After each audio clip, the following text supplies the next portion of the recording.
Hi, Korioun. Hi, Lara. Thank you for joining me on Mindful Leaders and Heritage Legacies. We are today at the Madinataran, one of your favorite places in Yerevan. This program, which I actually enjoy using, is a way for us to turn the gaze towards ourselves, not just to look at ourselves as professionals, but primarily as simple human beings. So we all have a particular purpose, a life purpose, and I actually use this platform to understand what has touched us in our lives from our inherited legacies, our stories, and our pure mission in life. Korioun, you have already met with CivilNet before. You've talked about COAF and the programs that you've done, but today, just to reiterate, I want people to know that you have been, since 2019, been the managing director of COAF. Before that, you were also expansion director at TUMO. And then prior to that, you were the director of the TUMO Center in Artsakh. And then you have other experiences, but just to keep it short, I just want people to know kind of the context and the person you are professionally. I'm more interested in who you are as the non-professional person. You're such a young person, and for a person who, how can I say, has not extensive years of experience, but short, you have a very clear sense of who you are. Your sense of purpose or your clarity seems to be there, and I know many people who live their whole life not knowing what their purpose is. Can you tell me what you think that, or what that sense of purpose is, or what the source of energy is for you? Thanks, Lara. It's always a pleasure to talk about the purpose and about who we are outside of a professional context. I don't have the answer, I have to say. It's a perpetual search for who you are, what you want to do in life, and why you're doing what you're doing. I remember people, when I took the big step of repatriation or moving to Armenia from France at that time, one of the questions people would keep asking me is, are you happy? Did you make the right decision? And at that time, I made a decision to fly from Paris and to move from Paris to Stepanakert in Artsakh. Directly, yes.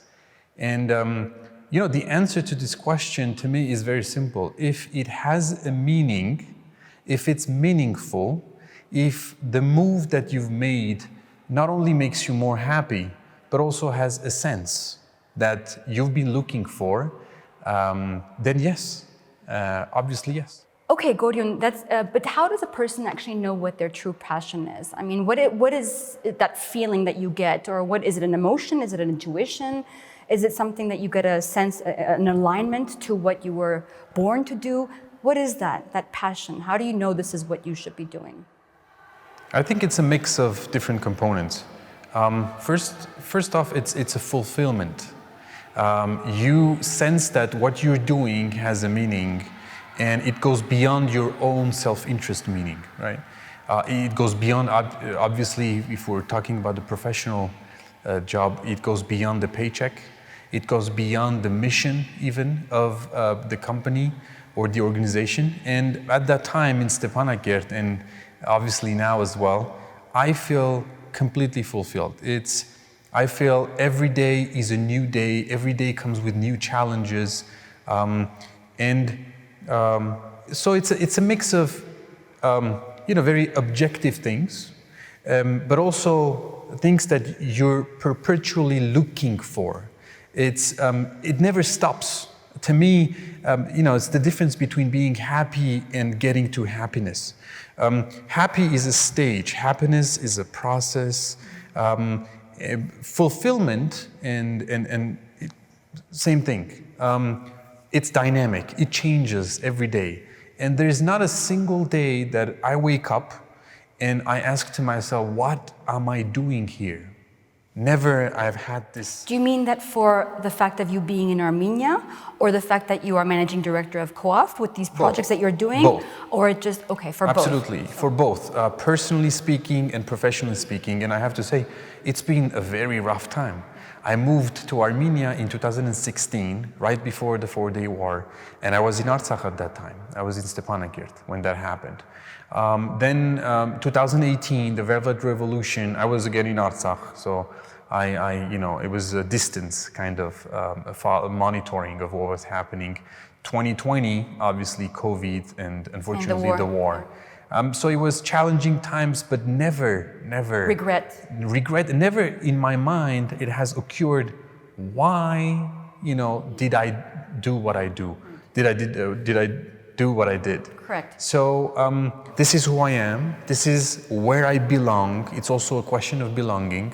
Although I wasn't born here, although none of my family was born in Armenia proper, per se.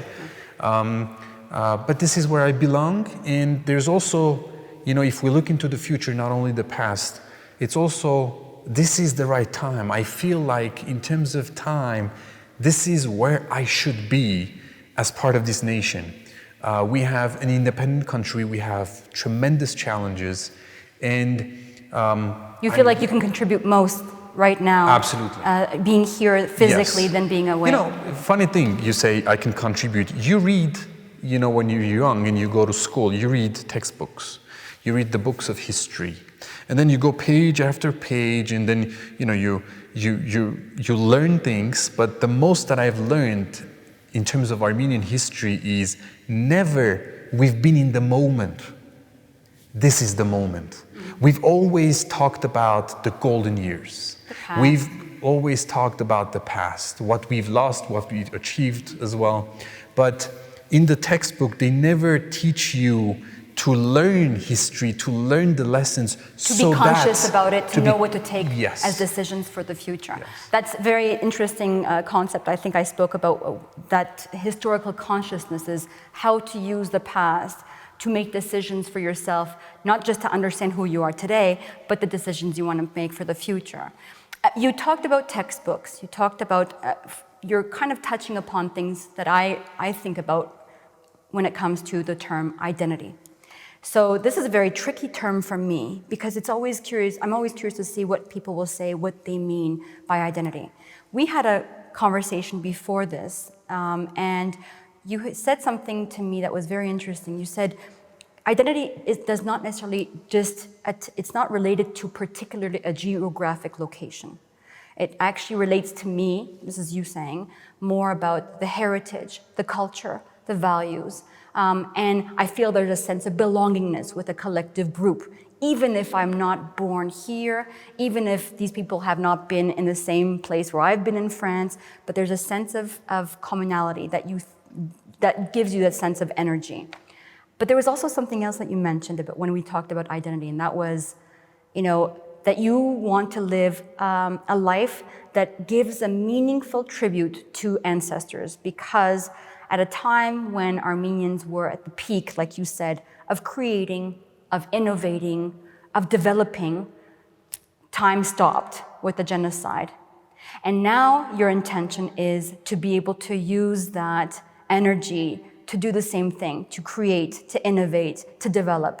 And that concept of time for you was important related to your identity. Can you briefly expand that, if I've actually explained it in the right way? I'm not sure, but it's what I actually understood from you.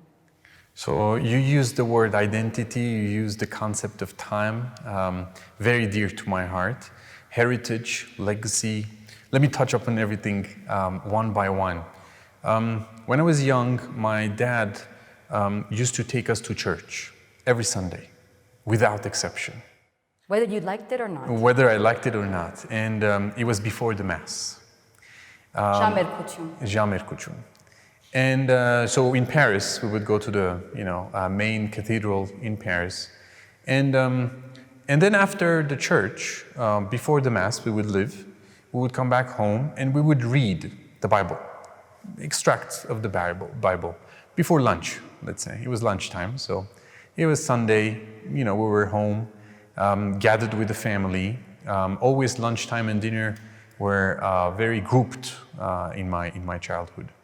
And once I remember very clearly, I asked, why should we read always the same thing? all over again. I mean, the Bible, you read it once, you read it twice, and you celebrate Easter, and then you celebrate Easter again, and Easter again, and Easter again. So I asked the question, I said, hold on a second, we've read this, we know this, right? Why? So the question was why. Which is where your sense of curiosity probably developed. Most probably. And then my dad responded very simply, he said, life is all about cycles. And so when you think about your heritage, legacy, or your identity, although the Turks, wanted to put a stop at what the Armenian identity represented at that time, it was a full stop. Genocide is equal to a full stop. Fortunately, some escaped. Fortunately, we created in Armenia, a Republic of Armenia. So it's about cycles. So it comes back to this, perpetual creation or cycle of creation. And so it is our duty, this is how I feel, to, instead of paying tribute every single year, on April 24th, and I've had so many April 24th in my life, in so many different places, but instead of only paying tribute in a symbolic way, my duty and my, I would say, purpose in life is to create as much as I can. Because ultimately, they wanted to put a stop at this creative process in the Armenian collective identity. And let me come back to this identity. It's interesting. You mentioned, quoting myself maybe, but to me, identity is all about collective sense of belonging. That everybody, each of us, cherish it in a very different way. I remember, discussions and conflicts in the diaspora, and I'm sure it's still relevant today. You're Armenian because you speak Armenian. You're Armenian because you live in Armenia. You're Armenian because your first and last names are Armenian. You're Armenian because you're married to an Armenian. So it's a big mess when you think about it, right? The identity. But ultimately, it's not about individuals.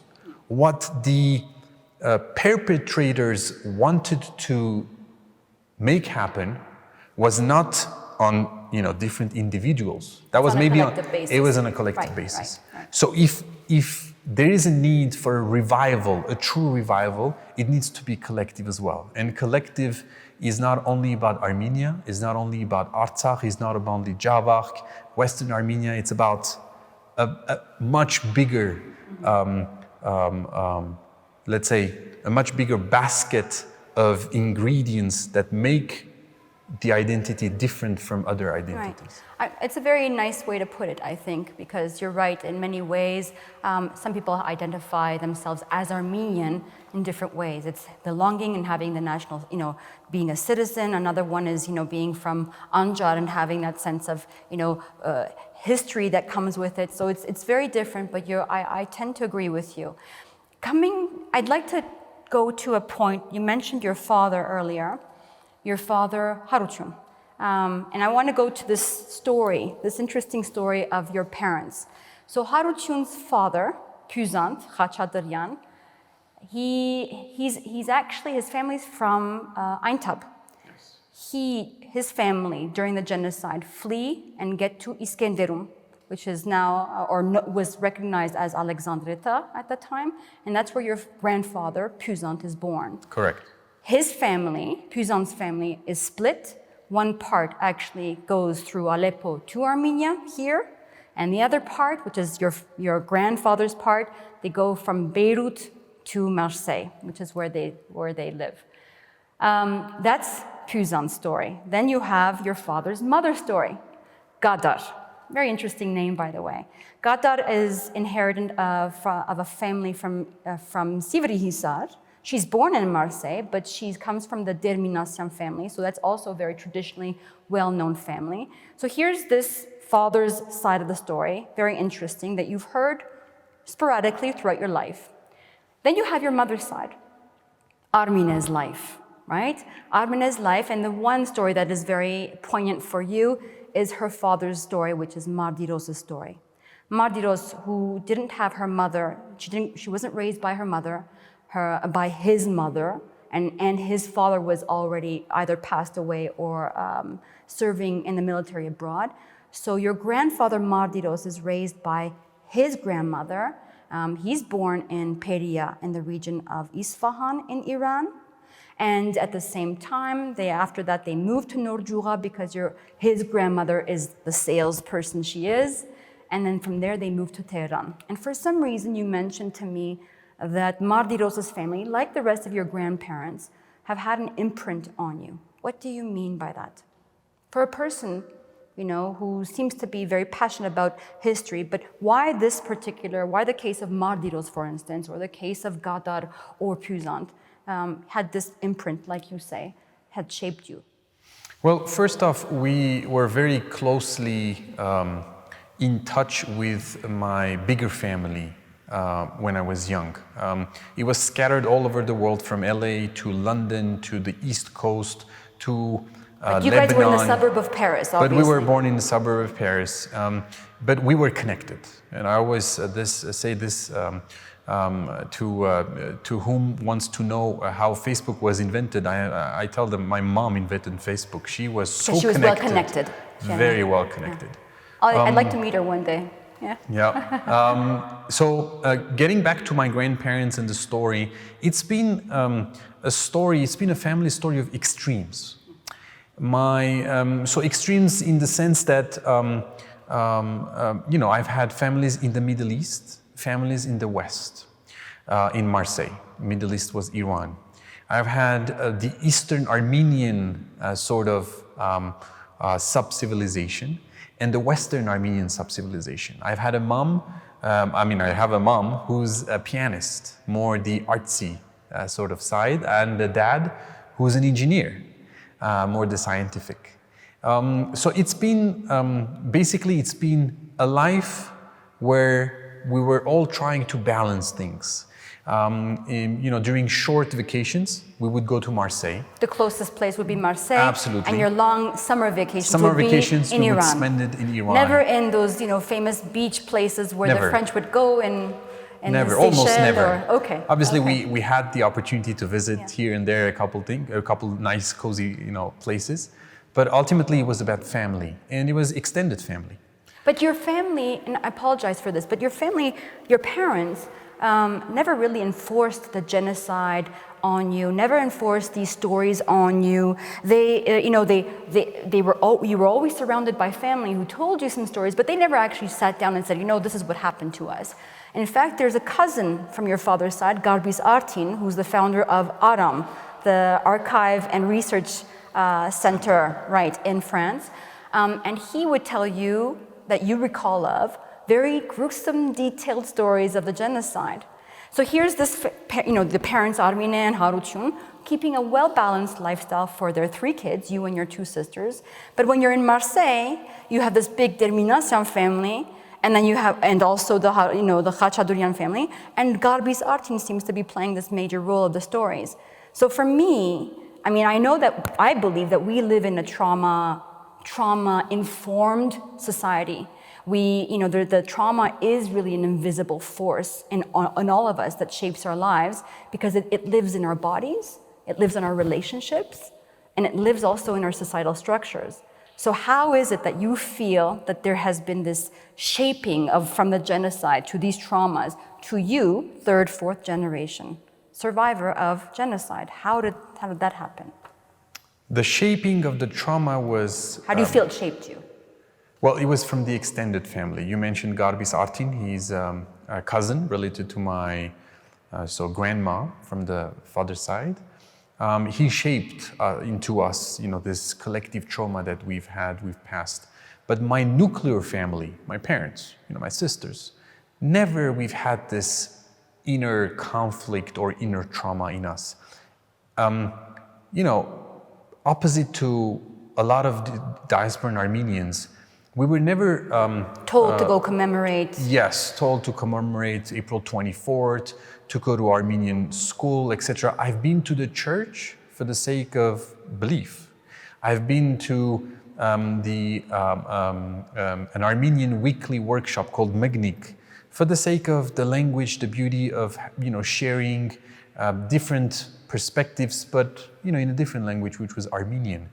I've been brought up in a family where, very later on, I think I was 12, 13 years old, I knew the difference between Western and Eastern Armenian. But you didn't before that? I didn't before that. Even though your mother was Eastern dialect, your father was... Yes. Yeah.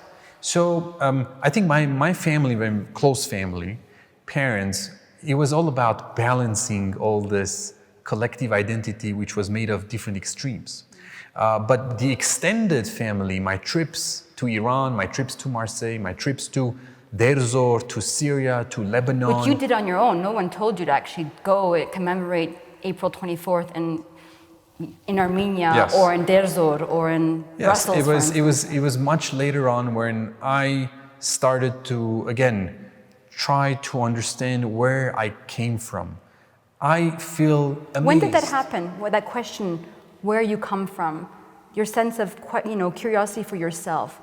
At what age did that start? I think it was 15, 16 years old. And from that point on, you feel like you've taken the measures yourself, independently of anybody, to actually start to understand your... I took a lot of initiatives by myself. I flew to Lebanon to see a friend from Lebanon. We went to Damascus. This is where I actually met my wife, Lara Tcholakian, who's also very interesting in terms of story because her family come from Shushi in the 1920s. So it's a puzzle, and life and our life, my life especially, it's all about putting together the puzzles. And when we talk about puzzles, it's funny because I'm a big fan of puzzles. And my summertime in Iran, we would spend with my cousins a lot of time on different puzzles, putting together the pieces. Korioun, you have a very interesting story. I mean, I always tell people this. I love the stories and I could sit here for hours, but for the sake of our time of this program, there is one question that is burning inside me that I have to ask you, and feel free to answer it the way you feel genuinely. At the age of 14 or 15, around 2000 was the time where you had witnessed many Armenians from Iran flee Iran. There was a huge flow of migration. And you were very emotional about this episode of all these Armenians leaving Iran. And you're traumatized. Traumatized is a very heavy word. You're affected by it. And so much so that you feel that there's a connection with these Armenians fleeing Iran in 2000 with the Armenian Genocide. And you decide to write an article published in Alik newspaper in Iran, and also later in Harach newspaper in France. And it's published everywhere because you're making that connection, very symbolic connection. If you were to write this article again today with what you witnessed here last year and since you've moved here, how would that article shape up? And what key learnings would you actually highlight? Well, number one, I think I would be less emotional. It was a very emotional article. But I would have the same sense of affection. Ultimately because it's sort of a part of me that I feel is disappearing. And when I say a part of me, is a part of who I am, who I represent, what I belong to, the Armenian identity. How interesting. When we talk about Iran and my trips every summer for 20 years, we've spent 2 months in Iran. And when you think about it, you go like, oh wow, 1/6 of your lifetime. Absolutely, has been spent in Iran. But when we think about Iran, it was obviously Iran as a country, but ultimately it was about the community, the Armenian nation community. Or the Armenian people. And it was part of the Armenian people, of the Armenian history, dating back from Shah Abbas in the 17th century and so on. So when I witnessed, and I was a witness for the very first time, it was lessons learned. But we're repeating history. And the fact that this migration was organized by the Hebrew Immigration Aid Society. Yes, I remember that. Hayas means the Jews, or an external party. And I said to myself, look, we do not learn the lessons. So my family also took part in that migration, unfortunately. My cousin, first cousin, went from Tehran to Vienna in Austria first, and then now they're in Southern California. I was a first eyewitness, and it was history repeating itself. So you were also eyewitness in 2020. Yes, absolutely. So we need to learn the lessons. There's, I think, a big lack of leadership when we collectively think about the identity, the Armenian. It's about leadership. It's not about individuals. We focus too much on individuals, less on the collective. And I moved to Armenia to be part of that collective. Whether it's tough, challenging, rough, you're part of the collective. You bear the responsibility of what's happening. Because it's also part of you. Because it's also part of me. Leadership is, Simon Sinek put it very nicely. He says, leadership is about thinking, also about acting, but most importantly about communicating. If we are, as a nation, able to, gather these pieces and collectively go forward, then I think we've got a chance to really thrive for once. But if we are, on our own, be it in the diaspora or in Armenia and Artsakh, then I think we're going to fail, unfortunately. So my participation here is something that I can put my effort into, and I never regret. I will never regret. That's actually very beautiful to put. It's a very nice way to put it. Simon Sinek has very interesting leadership concepts, obviously, and this was one that I felt also that is relevant to us. Korioun, it's been a pleasure sitting with you.